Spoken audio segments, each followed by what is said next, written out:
Vamos a entrar de lleno con una imagen que evidentemente es del Brasil, de la región del Amazonas, una imagen típica. Se ve un río y el bosque. ¿Y qué vemos precisamente? Cuando un economista ve esa imagen, dice, vemos una superficie no trabajada, que no tiene valor o no genera valor económico. La estrategia clásica para convertir estos espacios en espacios rentables es desforestación, minería, alguna forma o estrategia para darle valor, pero que destruye el bosque. La economía clásica empieza donde se acaba con el bosque. En la discusión que hoy queremos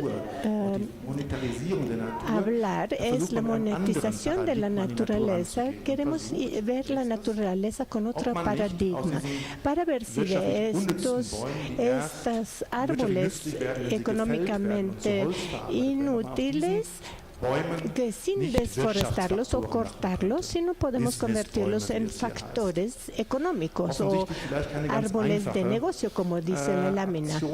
Tal vez no sea fácil, y también la imagen puede causar un poco de desconfianza porque los árboles tienen otro aspecto que el bosque anteriormente, a punto aparte de que están representados con una corbata, ¿verdad? Esta es una cita muy interesante.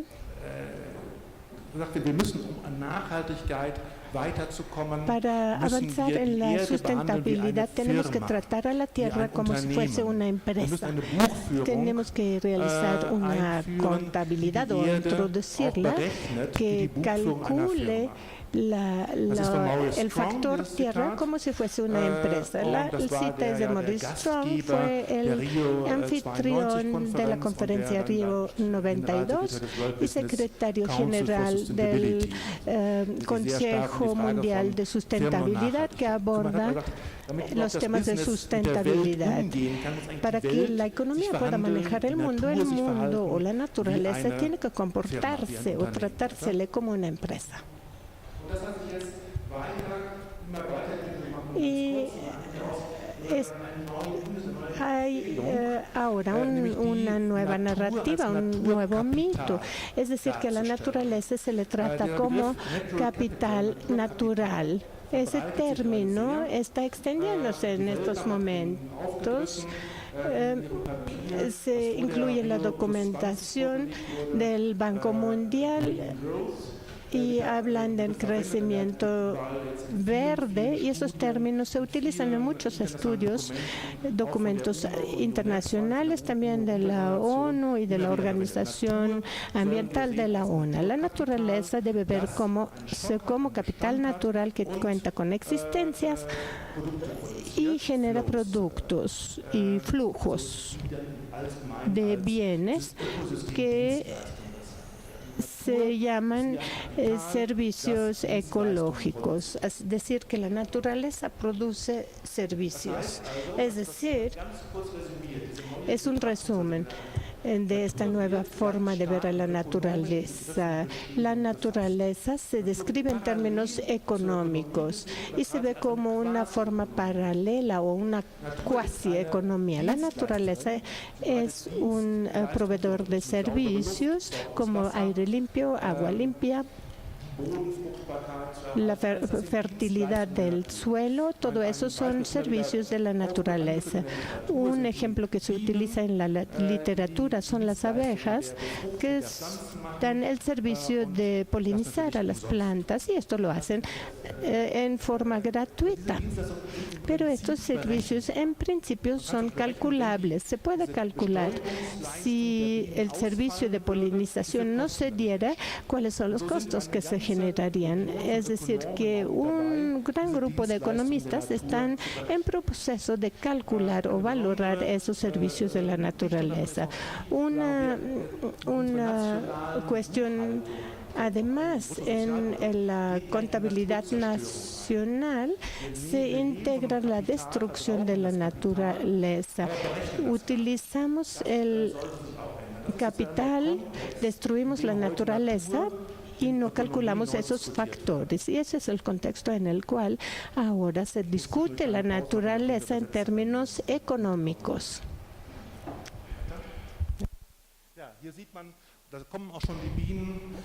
Ahí vemos las abejas. Esa imagen las intérpretes no la tienen. Hace alusión a algunos procesos en proceso para transformar la monetización de la naturaleza. Esto fue la declaración del capital natural presentada en Río 20 el año pasado. La idea fue interesar a los actores del sector financiero y de ONGs grandes y del gobierno, juntarlos para crear una nueva relación entre el sector financiero y la naturaleza. Se trataba sobre todo de hacer cálculos para calcular la destrucción de la naturaleza y introducir estos factores en la contabilidad nacional. Podemos observar que la naturaleza, se pretende integrar a la naturaleza en productos financieros y servicios financieros. Otro autor muy importante y figura importante en este nuevo movimiento es el término TEP, la economía de los ecosistemas y biodiversidad. Se trata de la economía de los servicios de los ecosistemas y es una iniciativa que se crea, que existe en el contexto de la Convención de la ONU de la Biodiversidad en la Conferencia de Bonn en 2008, creo. Y que mientras tanto recibe mucho apoyo del gobierno alemán, pero también de organizaciones internacionales, y se han realizado estudios para la valorización de los ecosistemas. Ahora se realizan una serie de estudios de diferentes países. India forma parte, Alemania, África del Sur. En Alemania se llama el estudio Capital Natural Alemania. Es decir, que ese término de capital natural se utiliza cada vez más. También forma parte de ellos Pavan Sukhdev, un banquero muy carismático que antes trabajaba en Deutsche Bank y ahora es abogado del movimiento de capital natural y de su movimiento. Él se llama a sí mismo como líder de una comunidad y su lema, que es Put Value on Nature, denle un valor a la naturaleza, solo así podemos cambiar algo. Lo siguiente en estos procesos actuales es WAVE, se explica ahí abajo, bajo contabilidad de riqueza y valoración de los ecosistemas y sus servicios. Se trata de introducir sistemas contables para que calculen los servicios de esos ecosistemas con base en contabilidades nacionales. Este es un programa del Banco Mundial. Fue iniciado por Banco Mundial y realizado, y Raquel Kite de Banco Mundial, a cargo de sustentabilidad, lo llama una de las tareas nucleares del Banco Mundial, introducir esos sistemas contables que solo son comparables con la creación del Banco Mundial después de la Segunda Guerra Mundial, cuando se introdujeron sistemas de cálculo confiables en aquellos países que no los tenían. En abril hubo una reunión con 60 países que participaron y en algunos países se realizan también estudios al respecto. En algunos países pioneros en donde se prueba ese procedimiento de cómo introducir los servicios de los ecosistemas en las contabilidades nacionales. Esto se hizo en África del Sur, que es un ejemplo y es típico, es importante. Siempre se generan cifras. cifras. Se calculó que los servicios del ecosistema tienen un valor de 73 billones de rand, que es la moneda de esta región, y representa 7% del PIB. De lo que se trata es que estos cálculos siempre generan cifras en términos de valores monetarios. Se monetizan los servicios y se cree que se llega a este tipo de cifras. Y esto está formulado como programa de parte del Banco Mundial. Es un valor monetario para los ecosistemas naturales. De eso se trata cuando queremos establecer una economía verde.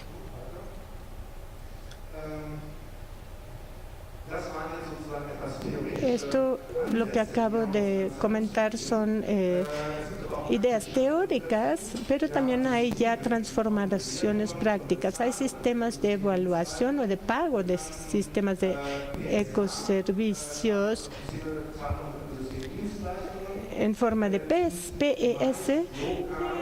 Por lo general son de naturaleza local y financiados por finanzas públicos. En México y en Costa Rica se utilizan como ejemplos para el establecimiento de esos servicios, en donde se monetiza la naturaleza.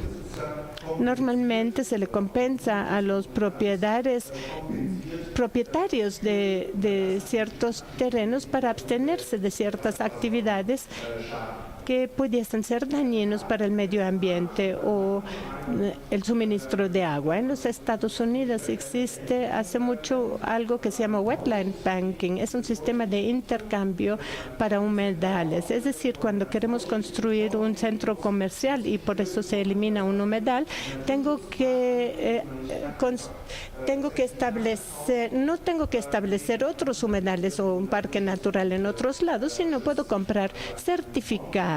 Es decir, están incluidos en un mercado de bonos o de certificados, en donde también esto se ha calculado y no es hectárea por hectárea que se compensa, sino se compensa en forma monetaria. Estas son acciones complicadas para ver cómo a partir de ciertos humedales puedo asignar valores monetarios.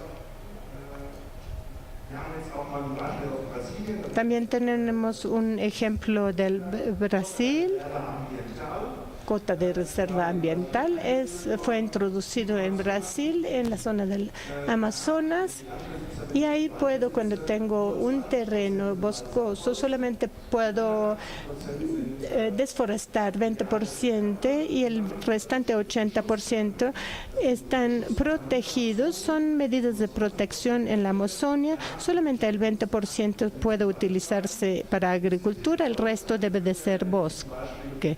Se introdujo, cuando ya he desforestado 10% de más, es decir, que estoy en una situación ilegal, no tengo que pagar multas y reforestar, sino puedo comprar su cuota a alguien más que no ha desforestado tanto, y esas cuotas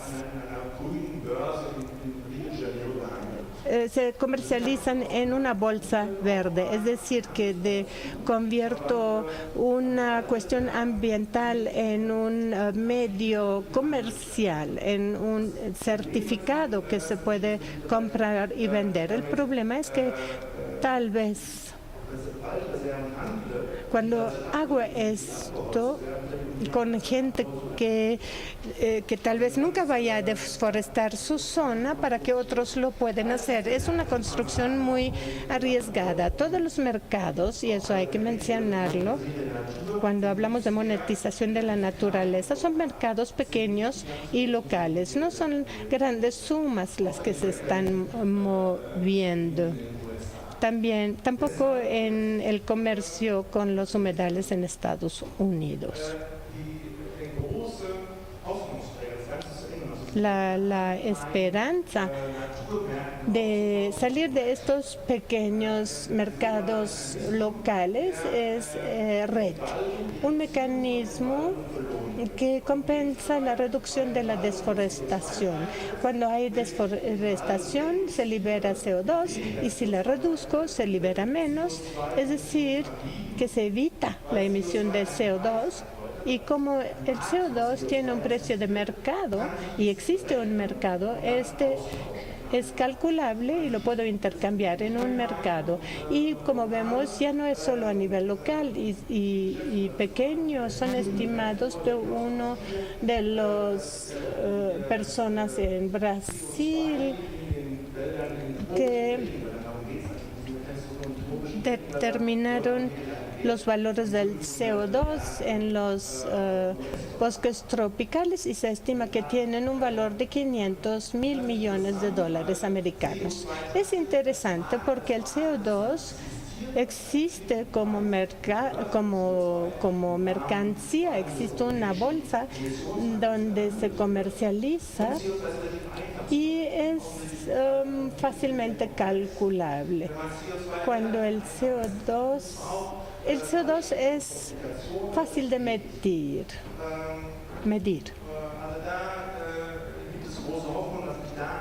Hay muchas esperanzas que se pueda establecer un nuevo mercado y se está tratando de jugar con esta idea para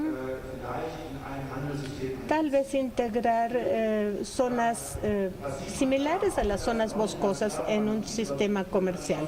No se ve claramente, pero muchos paisajes en regiones tropicales tienen ese aspecto, desforestación parcial, hay crecimiento de bosque primario y tal vez hay plantaciones de palmeras, es decir, una mezcla de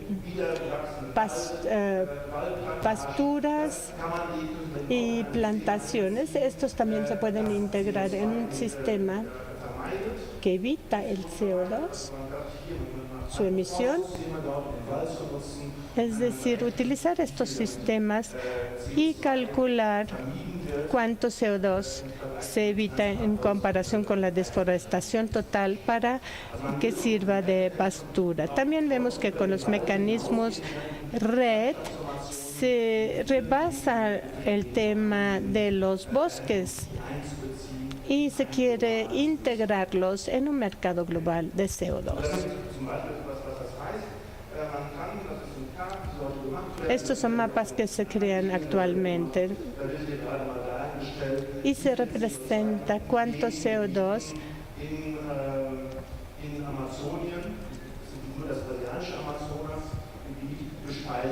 está almacenado en las zonas indígenas en la Amazonia.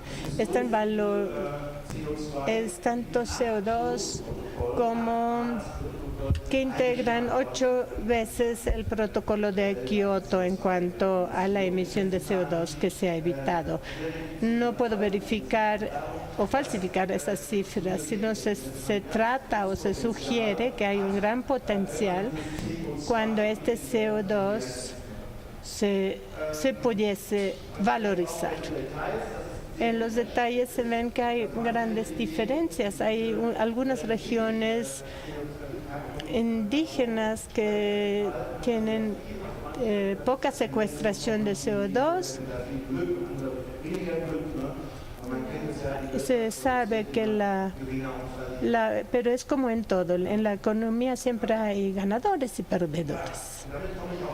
Y con ello llego al final algunas preguntas que podríamos discutir tal vez si todo esto funciona, porque REDD es problemático, no hay un acuerdo climático global, pero la comunidad REDD sigue esperanzada que se llegue a un acuerdo en cuanto al establecimiento de un mercado global de CO2. Se ha intentado en mercados regionales y hoy sabemos que también en México hay un mercado regional. Chiapas y California estarían integrados y si esto funciona, ¿No llevaría también a la valorización de paisajes que hasta ahora no son valorizados? Hay derechos de carbono de quienes son. ¿Qué pasa cuando el bosque es destruido por un incendio y no acciones de los humanos? ¿Y no podría esto representar una nueva especulación de terrenos que valoriza regiones poco valorizados para hacerlos también interesantes para los inversionistas? Si no, se provocaría un acaparamiento de terrenos que anteriormente no eran interesantes. Y hay que pensar si esto no representa un riesgo real. Y ahora, si defino la naturaleza como proveedor de servicios, entonces podemos sustituir esos servicios por otros. Cada mercancía la puedo sustituir por otra. Puedo tomar decisiones como consumidor. Es decir, el secuestro de CO2 también puede realizarse en bosques plantados o plantaciones de árboles. Y los últimos dicen que son hasta mejores porque en la fase de crecimiento tenemos un balance mucho mejor de los bosques naturales, y esto no crea discusiones difíciles cuando abrimos este campo de juego. Y la última pregunta es una crítica que dice: cuando vemos a la naturaleza en términos monetarios, ¿qué se valora, la naturaleza o el dinero? No es una salida en la crisis financiera actual. Tenemos demasiada liquidez en el mundo. Hay muchos productos financieros que ya no tienen base, y entrar a la naturaleza no sería dar otra vez un paso para darle más valor al dinero que a la naturaleza misma. Son preguntas que quiero mencionar para indicar qué tan difícil y polémico es este campo en torno a la cuestión de la monetización de la naturaleza. Muchas gracias.